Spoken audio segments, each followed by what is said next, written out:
Buenas tardes. Buenas tardes. Buenas tardes.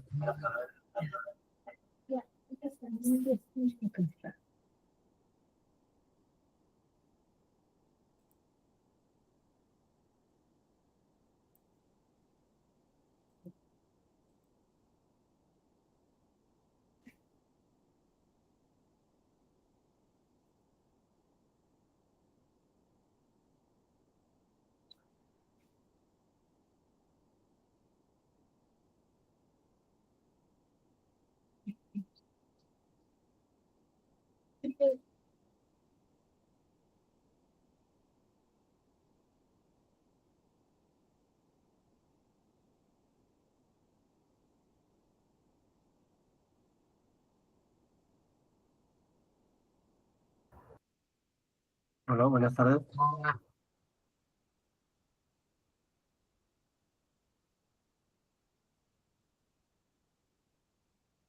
Hola, buenas tardes a todos los presentes. Vamos a estar dando inicio a la capacitación de higiene ocupacional. En esta oportunidad va a estar dictado por la doctora Ludy Murguía. Entonces, en breves minutos vamos a iniciar.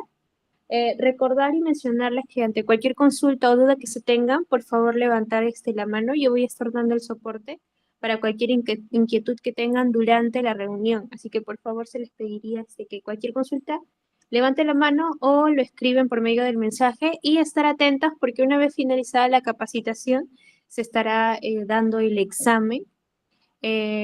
Asimismo, recalcarles que los exámenes ya se están haciendo por medio de la plataforma LAUS.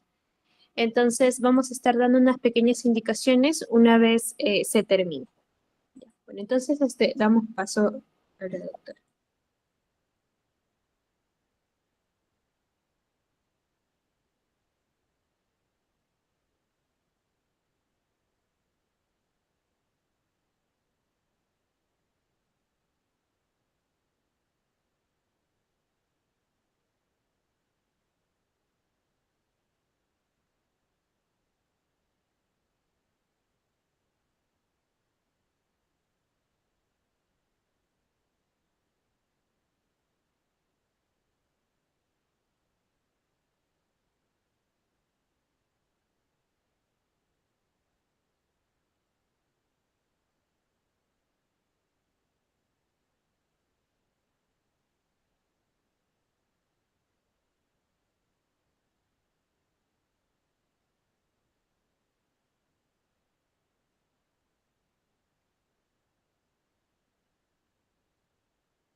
Buenas tardes. No se escucha.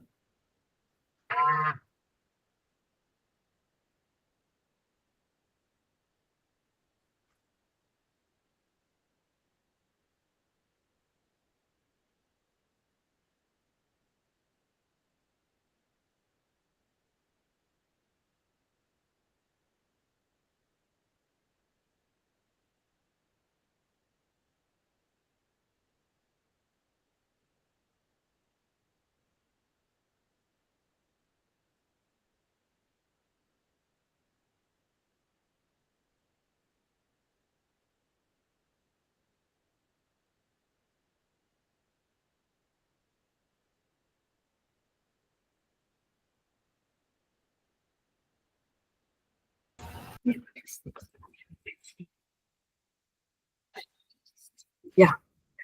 Buenas tardes. Ahora sí empezamos con la capacitación.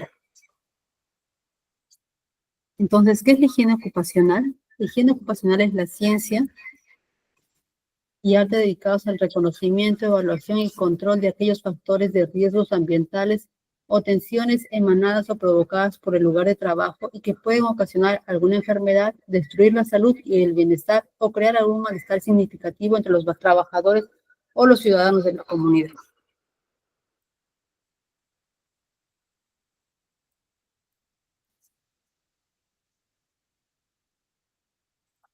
Y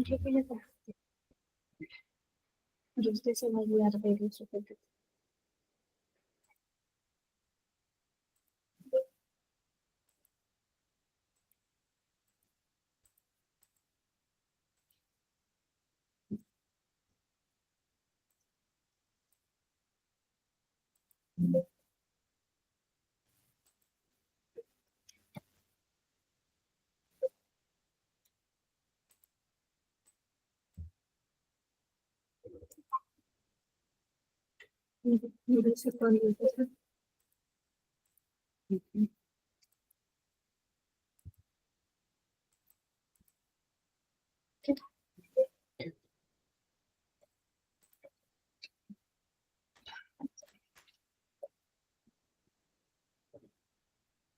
Sí. Ya. ¿Qué tipos de agentes tenemos? Tenemos los agentes físicos, químicos, biológicos, ergonómicos y psicosociales. Estos diferentes tipos de agentes ambientales van a tener una repercusión en la salud del trabajador.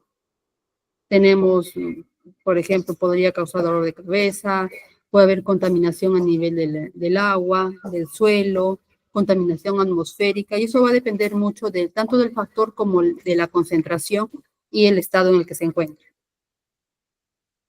Tenemos diferentes normativas relacionadas a higiene industrial porque eso puede repercutir en la salud del trabajador, pueden enfermarlo. Entonces, se ha dado bastantes normativas que relacionan a la higiene para el cuidado del trabajador. Dentro de ellas tenemos, por ejemplo, el Reglamento de Seguridad Radiológica, el Decreto Supremo 015, que habla de los valores límites permisibles para agentes químicos en ambientes de trabajo. Es decir, hay alguna cantidad específica para ciertos químicos que cuando sobrepasan puede alterar la salud del trabajador, incluso puede llegar a causar un cáncer o a la muerte.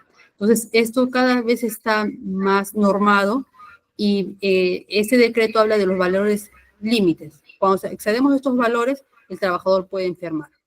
Luego tenemos el Decreto Supremo 043-2007, en el que habla de Reglamento de Seguridad y Salud para las actividades de hidrocarburos, norma técnica de salud que establece el listado de enfermedades profesionales cuando hay algún factor que está afectando la salud del trabajador, puede producirse enfermedad. Entonces ya se ha determinado qué enfermedades están asociadas al trabajo. De todas maneras, siempre se hace una evaluación, un estudio, al trabajador también se le hace la evaluación, tanto al trabajo como al ambiente, y se determina si el trabajador tiene una enfermedad que ha sido ocasionada por el trabajo. Tenemos la resolución ministerial 374 que habla de los listados de agentes físicos, químicos, biológicos, ergonómicos y psicosociales que pueden generar algún riesgo para la salud en la mujer gestante o el desarrollo del feto. Tenemos la resolución ministerial 375 que habla de la norma básica de ergonomía y de procedimientos de evaluación y riesgo disergonómico. Entonces, esto fue a raíz de trabajadores, los estibadores. Entonces, se vio que algunas, cuando excede el límite de peso o un agente externo, puede provocar alguna alteración a nivel osteomuscular, y por eso se dio la norma de ergonomía.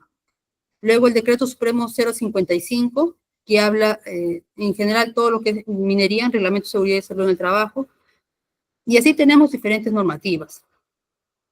Ahora, en el Decreto Supremo 005-2012 se habla dentro de la documentación que se debe presentar de seguridad y salud en el trabajo, se habla que se debe identificar de peligros, evaluación de riesgos y sus modificaciones y sus medidas de control, ¿no? Esto justamente a raíz de todos los factores que pueden causar una alteración en la salud del trabajador. Tanto los incisos A y C, es decir, lo que es la política y el hiper, tiene que estar exhibido en los lugares de trabajo. Tenemos también que nos indica que se debe hacer un monitoreo de los agentes físicos, químicos, biológicos, psicosociales y factores de riesgo socioeconómicos, porque todos tienen límites, ¿no? Y hemos visto que la normativa cada vez evalúa más al trabajador y estos riesgos que pueden causar una alteración. Entonces, pone límites y para eso se hace el riesgo de monitoreo. Dentro de la norma técnica de salud se establece, como les decía, el listado de enfermedades profesionales y las clasifican por grupos. En el grupo 1 se encuentran los que están afectos a agentes químicos, grupo 2 agentes físicos, grupo 3 agentes biológicos, el grupo 4 inhalaciones y otras, grupo 5 a piel y otras, y el grupo 6 a los carcinógenos o son los que causan cáncer. Ahora, ¿cómo se toma la muestra de estos agentes? Puede ser un agente, un muestreo personal, entonces se coloca un aparato cerca del trabajador para ver cómo esto va a afectar a la salud del trabajador. Se puede colocar también en áreas de trabajo, dependiendo de lo que queramos medir. ¿Cómo se hace el muestreo? El muestreo se puede hacer por un periodo único, o se puede ser consecutivo, o se puede tomar diferentes muestras. Es decir, por ejemplo, los trabajadores que tienen contacto con algún metal, se les toma cuando inician el trabajo y cuando salen del trabajo, ¿no? Entonces, depende de lo que queramos medir, se toman las muestras. Estos son los diferentes equipos que se utilizan para tomar diferentes tipos de muestras. Entonces, aquí hay un montón de equipos. ¿Cómo controlamos a los agentes ambientales? Entonces, sabemos que hay una pirámide. La parte más baja habla de los equipos de protección personal, de los EPPs que conocemos regularmente. Estamos aquí con las mascarillas, los respiradores, los EPP auditivos. Luego tenemos las medidas administrativas. Aquí tenemos lo que son charlas, capacitaciones, talleres. Luego seguimos subiendo y el siguiente control es ingeniería. Entonces, para eso se determinan diferentes formas en las que nosotros podemos aislar el agente que está causando alguna alteración. Sustitución, podemos cambiar por otro que cause menos efecto en la salud, o simplemente cuando es muy riesgoso, eliminar. Entonces, los controles vienen de menos a más. Para quitar o eliminar un agente, es más crítico, ¿no? Entonces, generalmente empezamos por lo de abajo, que es equipo de protección personal y controles administrativos. ¿Cómo medimos los diferentes, exposición a diferentes agentes? Por ejemplo, cuando yo estoy expuesto a polvos, gases y vapores, generalmente hay un daño en los pulmones, y esto lo mido a través de una radiografía de tórax. Por ejemplo, lo más común es la neumoconiosis, ¿no? Que es un polvo que se va finalmente a depositar en los pulmones. Entonces, yo puedo ver a través de una radiografía si está o no afectado. En la espirometría, que también mide el flujo de aire, también puede indirectamente determinar si ha habido una alteración a nivel pulmonar. Cuando estoy expuesto a ruido, lo más común es la pérdida de la audición. ¿Y cómo lo mido? Con un audiograma. En el caso de exposición a metales como plomo, mercurio, algunos solventes o plaguicidas, yo lo puedo medir a través de la orina. También puedo medir a través de unos exámenes de sangre o exámenes de piel. Entonces, los exámenes médicos, los perfiles o protocolos están dirigidos al riesgo al que yo estoy expuesto. Si yo trabajo en una oficina, no tendría razón de que me midan, por ejemplo, plomo en sangre, porque no estoy expuesto a eso. Entonces, siempre está determinado al tipo de riesgo en el que trabajo.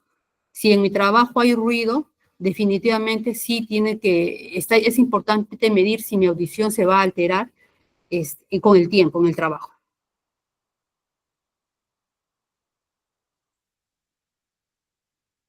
Dentro de los agentes químicos, ahora vamos a hablar de los agentes químicos, tenemos las partículas, en el caso de partículas sólidas tenemos el polvo, la fibra, los humos, partículas líquidas tenemos la neblina, la niebla, y en las partículas gaseosas tenemos gases y vapores. La vía de entrada más común es la vía respiratoria. Tenemos también la vía dérmica, la vía digestiva o la vía parenteral. Entonces, la dérmica es cuando nosotros inhalamos el polvo, ¿no? Entonces, vemos aquí en la primera figura, por ejemplo, cuando hay una gran exposición a polvo. Esto se vio muy evidente cuando hubo la caída de las Torres Gemelas, entonces había tal cantidad de polvo que era imposible inhalarla. Y se ha visto a través de los años que esto ha causado algún tipo de cáncer. A nivel dérmica, porque hay sustancias que atraviesan la barrera de la piel. Entonces, sobre todo cuando trabajamos con químicos, el uso de guantes es importante.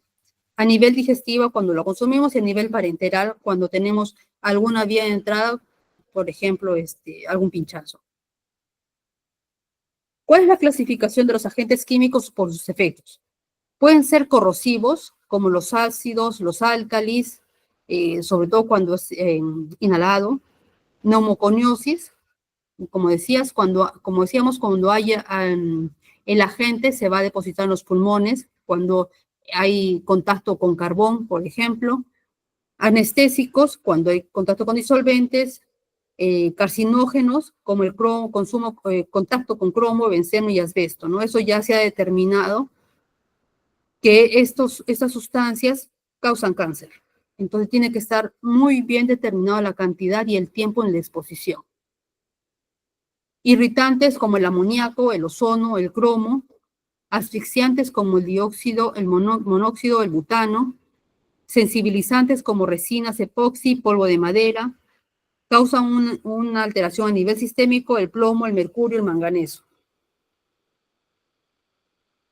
Las partículas pueden ser sólidas o líquidas y se originan por una actividad de un proceso. Entonces, va a depender mucho de la actividad que se realice.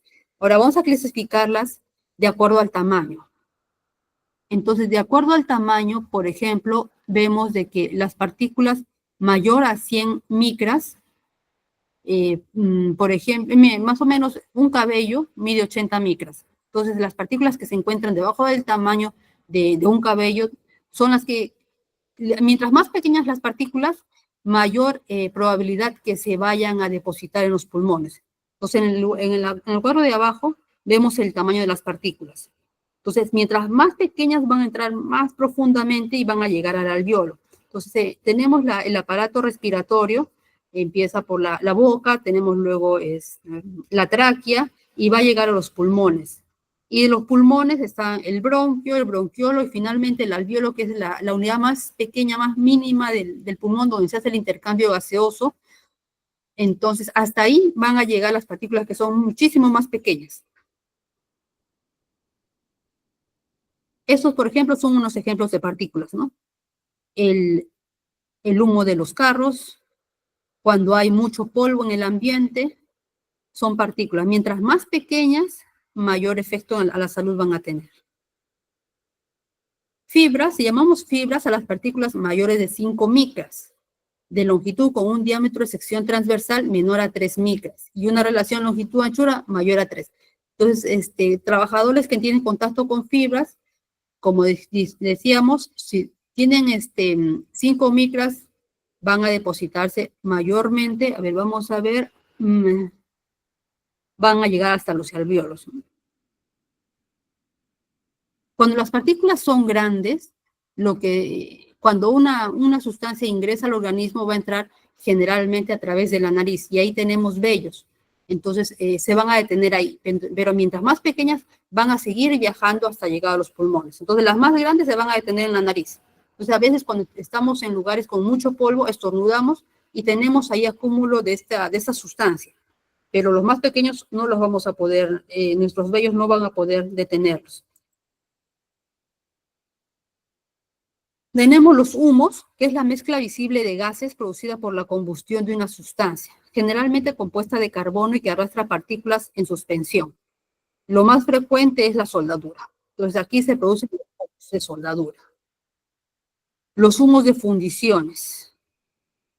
En el caso de las nieblas, se refiere a la suspensión en el aire de pequeñas gotitas de líquido, generalmente aceite o agua, que se generan como resultado de procesos industriales, el enfriamiento o la reacción.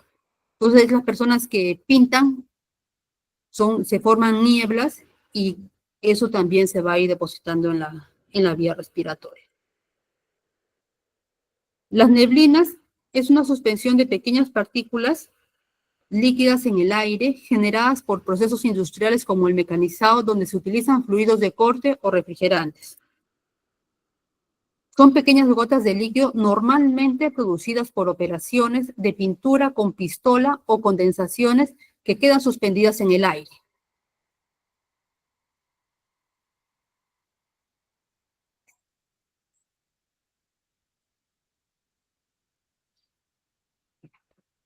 Gases y vapores. Se refieren a sustancias en estado gaseoso que se utilizan o se producen durante procesos industriales. A ver, se producen en procesos donde se producen reacciones químicas como variación de temperatura, volumen y presión, Se pulveriza en líquidos como el uso de pinturas, solventes, soldaduras. Los gases son sustancias que a la presión y temperatura ambiente están en estado gaseoso y son siempre invisibles. La gran mayoría de gases no tiene olor, entonces a veces no nos damos cuenta de que el gas está a nivel en el ambiente. El polvo es toda partícula sólida de cualquier tamaño, polvo u origen, que flota o es capaz de mantenerse suspendido en el aire. Cuanto más pequeña es la partícula, más tiempo quedará suspendida en el aire, siendo mayor la probabilidad de ser inhalada.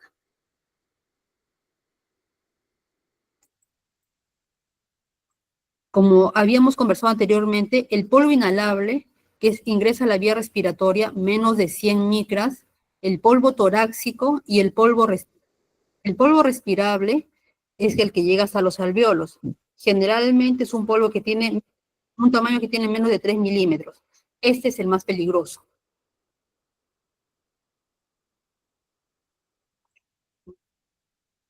¿Qué polvos llegan hacia los alvéolos? Estamos hablando de polvo respirable. Podrían causar enfermedades como la neumoconiosis.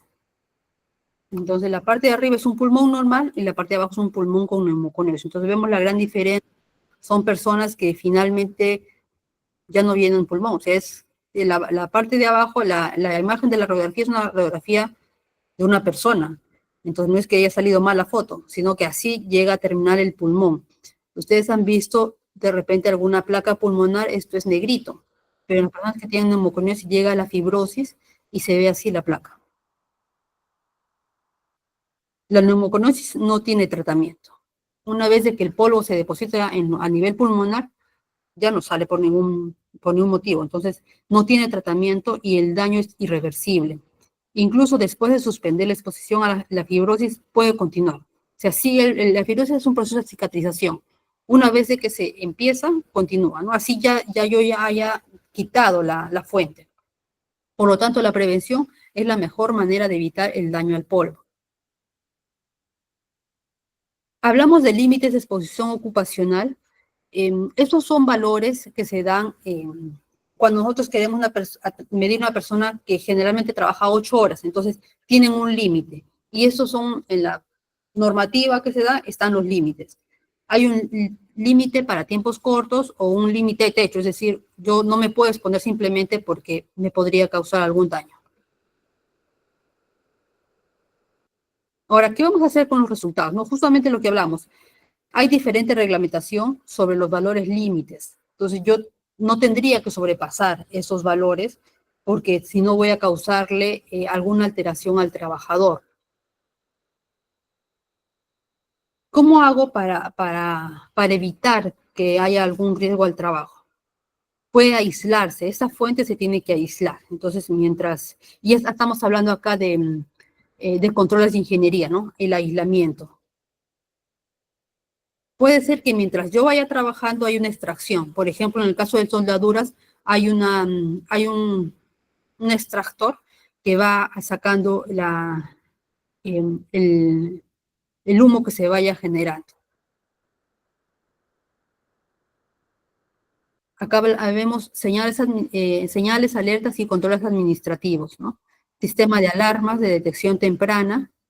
Hay algunos sensores que determinan si el ambiente ha superado algún límite de la concentración normal.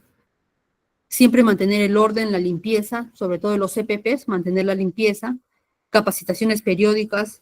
Cuando hay un químico, sobre todo químico, que su valor techo es muy cortito, tenemos que rotar al personal. Y las medidas de higiene personal.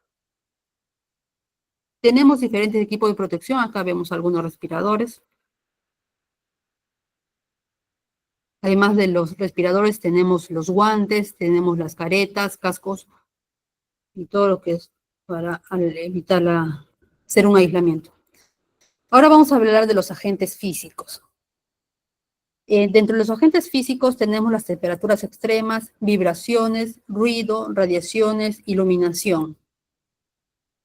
Temperaturas extremas, estamos hablando de frío intenso o calor intenso. El frío intenso puede producir congelación cutánea, destrucción de equipos e incluso de la muerte.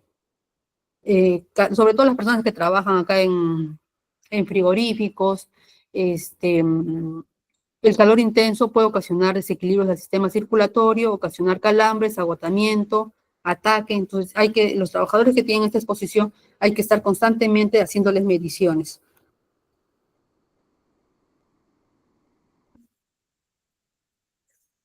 Ahora hablamos algo de las vibraciones. La vibración es la exposición a vibraciones se produce cuando transmite a alguna parte del cuerpo el movimiento oscilante de una estructura, ya sea el suelo, una empuñadura o un asiento. Dependiendo de la frecuencia del movimiento oscilatorio y de su intensidad, la vibración puede causar sensaciones muy diversas que van desde el simple disconfort hasta alteraciones importantes de la salud. La valoración se hace con instrumentos de medida conocidos como vibrómetros, que contienen en su interior unos filtros de ponderación que integran de acuerdo al potencial lesivo las siguientes variaciones: frecuencia, amplitud o eje X, Y o Z de entrada por mano, brazo o por cuerpo entero.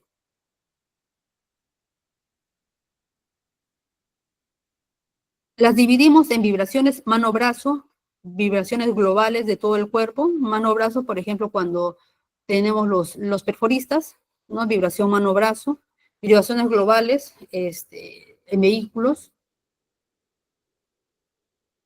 Las vibraciones mano-brazos o vibraciones parciales a menudo son el resultado del contacto de los dedos o la mano con algún elemento vibrante. Una empuñadura de herramienta portátil, un objeto que se mantenga contra una superficie móvil o un mando de una máquina. Los efectos adversos se manifiestan normalmente en la zona de contacto con la fuente de vibración, pero también puede existir una transmisión importante del resto del cuerpo. Aquí vemos personas, por ejemplo, que si es una vibración mano-brazo, que si bien es cierto, la fuente está en la mano, pero el efecto puede ser a nivel de hombro. Aquí tenemos el ejemplo de una persona que tiene contacto con vibración. Entonces vemos cómo terminan las manos. Es un efecto de las vibraciones constantes. Tenemos la vibración en todo el cuerpo o las globales. La transmisión de vibraciones al cuerpo, los efectos sobre el mismo dependen mucho de la postura y no todos los individuos presentan la misma sensibilidad. Es decir, la exposición a vibraciones puede no tener las mismas consecuencias en todas las situaciones ni en todas las personas. Las vibraciones en todo el cuerpo generalmente causan a nivel de la columna dolores abdominales y digestivos, problemas del equilibrio, dolores de cabeza o trastornos visuales, ¿no? Lo más común que se ve son trastornos en la columna vertebral, ¿no? Cuando es constante la vibración. ¿Cuáles son las fuentes principales de vibración? Se originan en la oscilación de equipos destinados a transporte, perforación, abrasión, sedimentación. Los movimientos rotatorios o alternativos, motores de combustión interna, superficies de rodadura de vehículos, vibraciones de estructuras, herramientas manuales eléctricas, neumáticas, hidráulicas y en general las asistidas mecánicamente y las que ocasionan golpes. ¿Cuáles son los criterios preventivos básicos? Lo que se debe hacer es disminuir el tiempo de exposición, establecer un sistema de rotación de los lugares de trabajo, establecer un sistema de pausa durante la jornada laboral, siempre que sea posible, minimizar la intensidad de las vibraciones. Entonces aquí ya vemos qué medidas se pueden tomar cuando la labor implica, ¿no?, que tener la vibración constante. Entonces se puede hacer todos los criterios que hemos mencionado.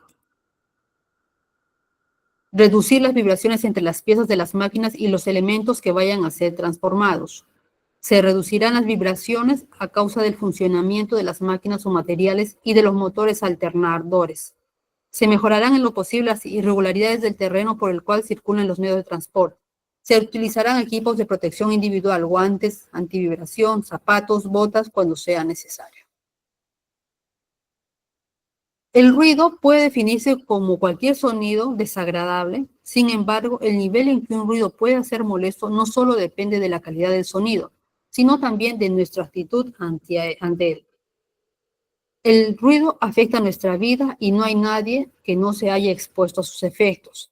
Este fenómeno puede perturbar el trabajo, el descanso, el sueño y la comunicación. Provoca reacciones psicológicas, fisiológicas e incluso patológicas. No obstante, a causa de la complejidad y la variabilidad de estas reacciones y no de la interacción del ruido con otros factores ambientales, es difícil analizar los efectos nocivos del ruido en salud. Entonces, cuando tenemos exposición al ruido y es permanente, puede afectar nuestra salud. Lo más común es la afectación para comunicarnos, puede llegar a sordera. Cuando hay tanta afectación a nivel del oído, pues escuchamos los tinitos, que es un sonido permanente y constante que no para. Las personas que conocen, de repente de algún caso, el tinnitus es un ruido permanente, constante, que continúa y solamente en el sueño se va. Todo el día lo tiene, entonces perturba la vida cuando hay una afectación a través del ruido. Y acá, un resumen, ¿cuáles son los efectos del ruido? Tenemos a nivel de audición, la comunicación, hay dolor, hay perturbación del sueño, hay estrés, alteraciones en el equilibrio, salud mental y rendimiento, ¿no? Cuando la afectación en la audición es tan alta, las personas llegan a perder el equilibrio. Entonces, se afecta a todo nivel. ¿Cuál es la fuente de ruido? Entonces, más o menos, a ver, un ruido de una conversación normal está a nivel de 60 decibeles. Cuando el ruido es más fuerte, por ejemplo, a nivel de los aviones, ¿no? El ruido, estamos hablando de 140 decibeles, entonces bien fuerte. Y ya más o menos sobre los 120 decibeles, el umbral no solamente es ruido molesto, sino causa dolor. A nivel de los equipos, por ejemplo, una cizalla causa, más o menos estamos alrededor de 85 decibeles, puede llegar a la cizalla llega hasta 98 más o menos de ruido, decibeles. El taladro, martillo, llega hasta 115 decibeles de ruido. Entonces, depende del equipo con el que estemos trabajando, el nivel de ruido va a ser mayor o menor. Según la normativa, cuando es mayor de 85 decibeles, el trabajador no debería estar expuesto. No debería estar expuesto más de 8 horas. 80 es el límite. ¿Cómo medimos el ruido? Estos son la medición de los efectos del ruido en el trabajador. Podemos medir a través de la audiometría. Se exploran las diferentes frecuencias que abarcan el espectro auditivo y se determina la pérdida de la audición para cada una de ellas. Después se traza el audiograma que representa la pérdida de la audición para cada una de las frecuencias del espectro auditivo. Entonces, todas las personas que han pasado audiometría notarán que entran a una cabina y se van emitiendo diferentes sonidos. Entonces, cuando hay una alteración, esto se va graficando y esta medición se hace constantemente para ver si ha habido alguna alteración. Generalmente es cada año, pero dependiendo de la fuente de ruido, podría ser cada 6 meses. No debería haber variación o la variación debería ser mínima, si hemos tomado las medidas necesarias. Cuidemos nuestros oídos. El sentido del oído es un sentido muy fino y delicado, susceptible a ser dañado por diferentes factores como el ruido, las enfermedades y los medicamentos. Entonces, no solamente el ruido causa alteración, sino también algunas enfermedades y medicamentos. Hay algunos medicamentos que son ototóxicos, se llaman, pero se mide el riesgo-beneficio y puede ser beneficioso para ciertas enfermedades. Por ejemplo, tuberculosis. Entonces, yo tengo que poner en una balanza o curarle la tuberculosis o que pueda perder parte de la audición, definitivamente es curar la tuberculosis. Un daño, pero eso, como la variación con los medicamentos no es que sea grande, a no ser que sea permanente y constante durante varios años. Un daño en este sentido puede ser irreversible. Cuando un oído se daña, ya no mejora con nada. No hay medicamentos, no hay curaciones, no hay cirugías que pueda revertir el daño. Entonces hay que ser conscientes de la importancia de este sentido para nosotros mismos y respetar a los demás en ese sentido. Radiaciones. Se llama radiación a toda energía que se propaga en forma de onda a través del espacio. En el concepto radiación se incluyen desde la luz visible a las ondas de radio y televisión, que son las radiaciones no ionizantes, y desde la luz ultravioleta a los rayos X o la energía fotónica.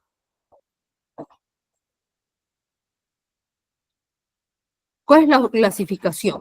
Según la frecuencia y energía, las ondas electromagnéticas admiten la siguiente clasificación a los efectos biológicos: radiaciones ionizantes y no ionizantes. La radiación ionizante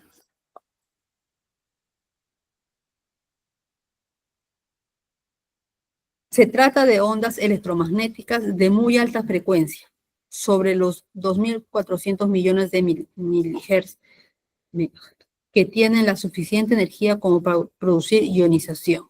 Y las no ionizantes son ondas electromagnéticas de menor frecuencia que las ionizantes, que no tienen suficiente energía como para romper los enlaces atómicos. En estas incluye radiación ultravioleta, visible, radiación infrarroja, la radiofrecuencia y los campos de microondas, así como los campos eléctricos y magnéticos estáticos. Hablemos un poco de radiaciones ionizantes, que es la radioactividad natural que se usa para procedimientos médicos como radiografías, etc. El uso del radón, explosiones nucleares, isótopos de cada elemento químico. De acuerdo con eso se puede ser beta, gamma o alfa. Efectos de la radiación letal. Una dosis letal para humanos es de 10.000 rads. Puede darse el caso cuando hay accidentes de plantas nucleares o en otras instalaciones que manejan grandes cantidades de radiación. Cuando la muerte no sobreviene por las quemaduras, llegan en pocos días por daño a partes que no se regeneran, como el cerebro y el intestino. Eso fue lo que ocurrió con las bombas de Hiroshima y Nagasaki. Fue letal. Y los sobrevivientes sufrieron los estragos con cáncer a la piel y daños a nivel de cerebral e intestinal. Entonces acá tenemos la radiación artificial creada por el hombre y la radiación solar. ¿Cuáles son las clasificaciones de los fototipos de piel y reactividad a la radiación solar? Entonces, para evaluar la respuesta de la población humana a la radiación solar, con base en la coloración de piel y su respuesta a dicha exposición, se ha categorizado la piel humana en 6 fototipos. Entonces, acá vemos los tonos de la piel, entonces se clasifican en 6 fototipos. Fototipo 1, que es la piel blanca o pálida. Fototipo 2, la piel blanca, al igual que el fototipo 3. El fototipo 4, que es más pigmentada, o beige. La quinta es la morena y la sexta es morena oscura o negra. Entonces, de acuerdo al color de la piel, la sensibilidad va a ser diferente. Las personas que tienen piel más oscura son menos sensibles a las radiaciones ultravioletas. Generalmente con la quemadura solar nunca se queman o se queman muy poco. El bronceado es marrón oscuro y el fotoenvejecimiento es lento, ¿no? El fotoenvejecimiento es que mientras más expuestos estemos al sol, el envejecimiento en la piel va a ser mayor, pero dependiendo también del fototipo en el que nos podamos clasificar. Una piel blanca pálida son bien sensibles a la radiación ultravioleta, son personas que se exponen un momento y están todas enrojecidas, se queman con bastante facilidad,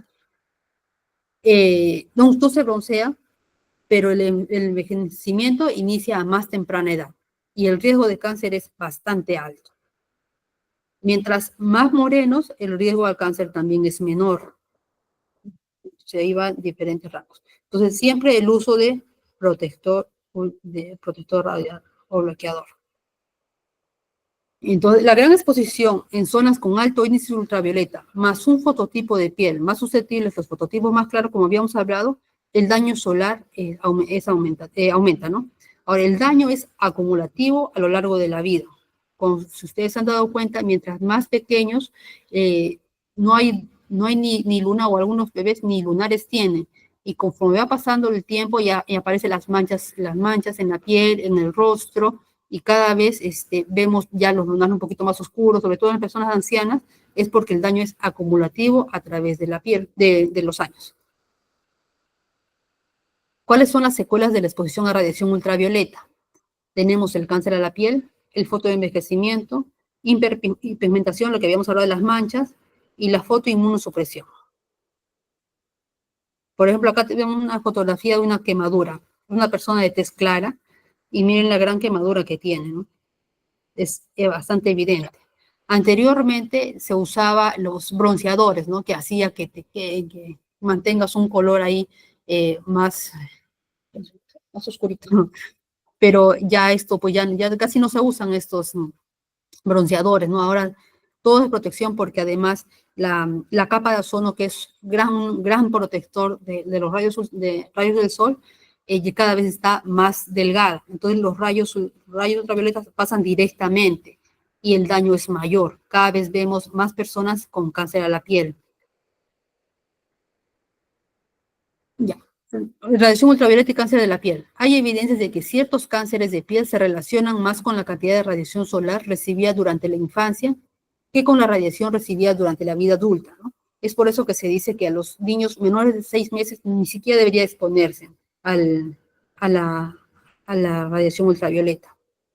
Entonces, tenemos diferentes tipos de lesiones a nivel de piel. Estamos hablando desde léntigos, carcinomas vasocelulares, escamosos y el melanoma, que es el cáncer más agresivo a nivel de piel. Entonces, vemos que en los primeros tres, por ejemplo, el daño solar es acumulativo y en el melanoma es una exposición solar intermitente. Aquí vemos unas imágenes que muestran cáncer de piel. Entonces, vemos lunares que son irregulares, que son oscuros, que son diferentes tonos. Entonces, estamos pensando que de repente este tipo de lesión más podría inclinarnos a un cáncer de piel. Entonces, hay que evaluar siempre los lunares. Entonces, mientras los lunares sean pequeños, que no tengan mayor crecimiento en los años, son redondeados, entonces son lunares que no tienen mayor riesgo a malignizarse, pero las lesiones que se ponen ya un poco más groseras, sí hay que evaluarlas. Por eso es que una vez al año uno tiene que hacerse una evaluación completa. Aquí tenemos otro, y como se dan cuenta, miren, estas lesiones son mayores en personas bastante adultas, porque hemos visto que la radiación se va acumulando con los años. Y eso es evidentemente, tiene una lesión pues que no parece nada benigna, ¿no? Ya son irregulares, son bien oscuras, tienen diferentes tonalidades, han crecido.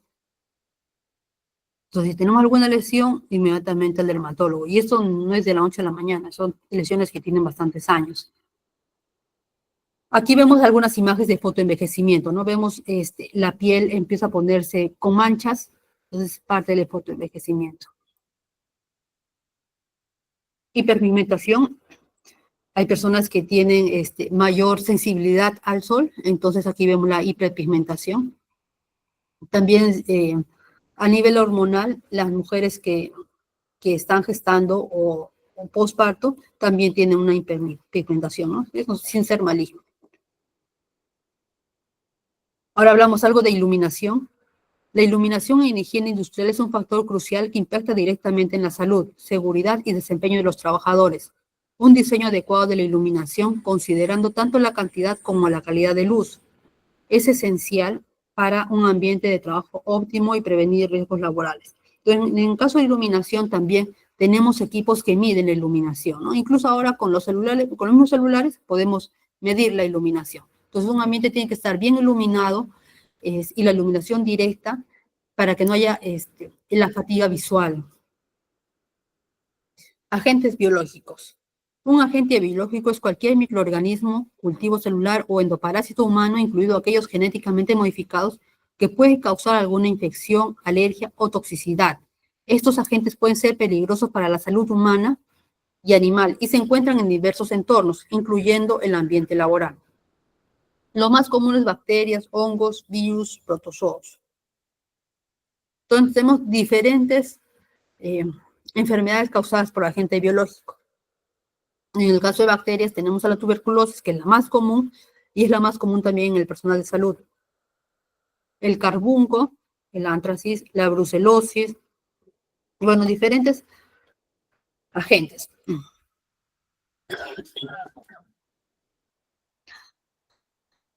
Agente biológico. ¿Cómo evaluamos? tenemos que determinar cantidad y los límites permisibles. Todos estos son los diferentes equipos para los muestreos. La más común es la placa Petri, que es la de la derecha, donde crecen los microorganismos. Cuando hay un riesgo biológico, los ambientes tienen que estar bien protegidos y siempre con el logo y tener muy cuidadosos de la persona que ingresa y el EPP. Listo, eso es todo. ¿Alguna pregunta?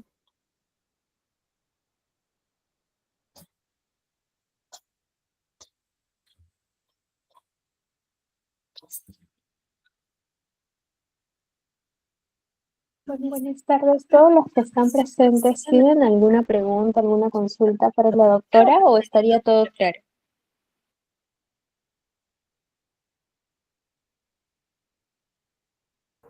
Todo claro por el momento. Ya, Igual si hubiera alguna consulta me la hacen llegar. ya. Ok, entonces, ya, ok, entonces vamos a dar inicio al examen. En un momento, por favor. Para ello quiero que por favor me confirmen y me validen si es que tienen, en este caso, su plataforma LAUS se ha estado manejando correctamente o tienen alguna, quizás alguna deficiencia para poder ingresar.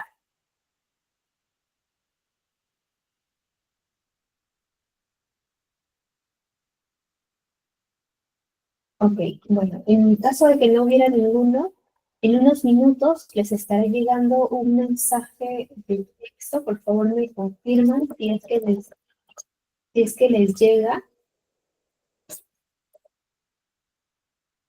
Buenas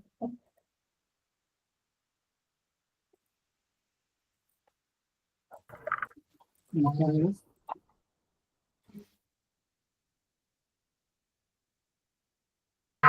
Dijo que te hago una salud ahí en buenas tardes, equipo. Tengo dificultades para acceder a la aplicación de Laos.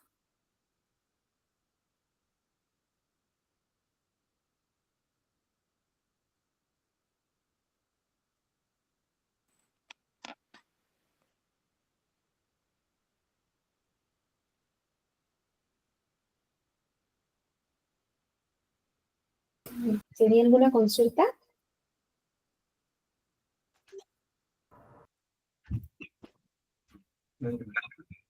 Sí. Dijo que tengo buenas tardes. Hola, buenas tardes. ¿Qué tal? Te saluda Yener. Para comentarte, no tengo acceso a la plataforma Laos. Por favor, si me puedes dar soporte. Ya, ok, ¿me dices tu nombre, por favor? Yener García. Jenner García. ¿Ya tienes descargada el aplicativo? Sí, correcto. Ya, a ver, dame un momento, déjame buscarte acá.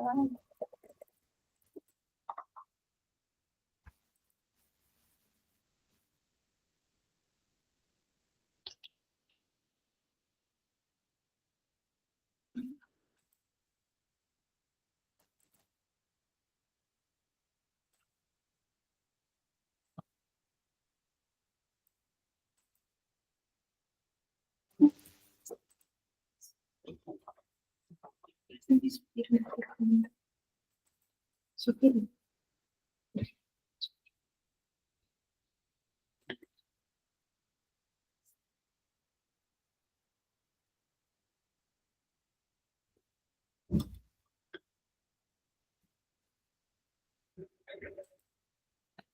A ver,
Ok, para los que están presentes, ya la capacitación ya se encuentra habilitada para todo el personal de operaciones y de logística.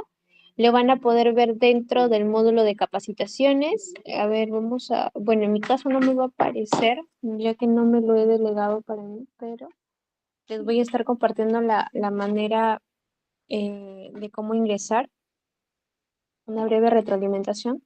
Se van al botón de capacitaciones, se van a mis capacitaciones en pendientes y les va a estar saliendo en este caso el nombre de higiene ocupacional. Bueno, en mi caso no está derivada, es por esa razón que a mí no me aparece. E incluso creo que a ustedes ya les debe de aparecer un mensaje de texto donde se les indica que tienen una capacitación pendiente.